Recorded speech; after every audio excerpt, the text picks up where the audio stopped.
The miscellaneous feed-associated disease of horses, airway diseases, asthma, and muscular diseases like PPID.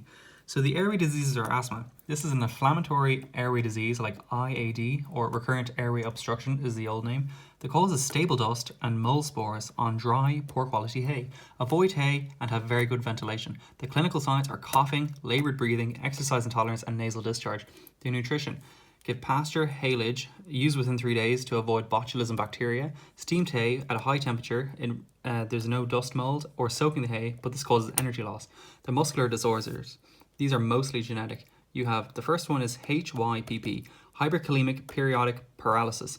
It's a genetic disease that affects the sodium channels without having an effect on potassium.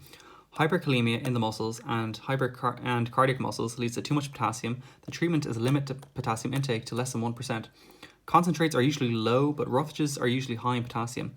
Note, we need to keep the insulin stable to avoid high glycemic concentration. The second disease is PSSM, polysaccharide storage myopathy.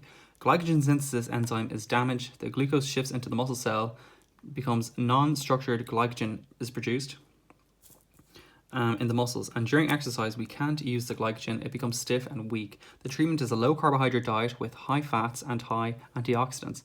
Third disease is atypical myopathy. It's a pasture-related myopathy. In autumn the grass is low, horses eat leaves, and the leaves have hypoglycin, and it's an abnormal lipid metabolism. It has no energy, and to treat you have a high glycemic feed. And PPID, pituitary pars intermedia disease. It's an equine Cushing's disease. It's usually in older horses. They usually lose muscle and lose weight whilst having a preorbital fat deposits in the cresty neck. And the abnormal work in the hypothalamic pituitary adrenal axis.